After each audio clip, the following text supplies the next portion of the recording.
তো মিজি এগ্রোতে আমাদের একটা ট্যাগলাইন আছে যে আপন ছন্দে জীবন গড়ো, প্রকৃতিকে বন্ধু করো। কিন্তু কিছুদিন ধরেই ভাবতেছি যে প্রকৃতি যেন দিন দিন কৃপণ হয়ে যাচ্ছে। মানে মানুষ যা চাচ্ছে ঠিক তার উল্টোটাই হচ্ছে।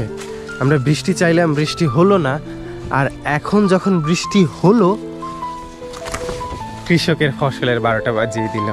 না মানে দেখুন না, আমাদের এই যে এখানে ধানের জমিটা বৃষ্টির কারণে একদম প্রায় জায়গায় হচ্ছে ফসল শুয়ে পড়ছে জমিতে। মানে এই ধান প্রায় পেকে গেছে, কিছুদিনের মধ্যেই সংগ্রহ করা যাবে, মানে ফসল কাটা যাবে, কিন্তু বৃষ্টির কারণে একদম শুয়ে পড়ছে।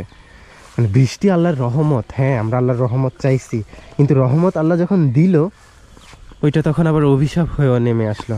তাই তো বলি যে সব কিছুই যখন আশীর্বাদও হয় এটা অভিশাপেরও কারণ হয়।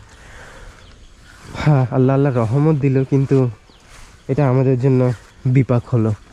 যাই হোক, বৃষ্টি চাইলাম এই ফসলের জন্য, এখন এই ফসলই নষ্ট হচ্ছে।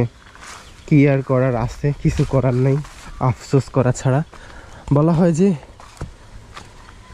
আল্লাহ যা করে ভালোর জন্যই করে, সবই আল্লাহর ইচ্ছে। এখন হয়তো এখানে কোনো ভালো আছে, কিছু বলার নেই, শুকরিয়া আল্লাহর। এবার আমাদের ফসল ভালো হয়েছে, জমিতেও পানি জমে নাই, না হয় কিন্তু এই ফসল সংগ্রহ করা বিপাক হবে। জমিটাও শুকনা, তবে কিছুটা তো ক্ষতি হবেই। এভাবে ফসল শুয়ে পড়া, কাটাতেও ঝামেলা, ফসলও নষ্ট হবে। যাই হোক, আল্লাহ ভরসা, শুকরিয়া আল্লাহর।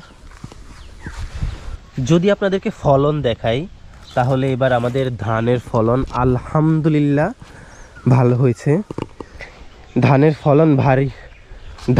ফলন ভালো হওয়ার কারণেই হচ্ছে ধানের যে ছড়া ওইটা ভারী, আর ভারী হওয়ার কারণেই বৃষ্টিতে শুয়ে পড়ছে।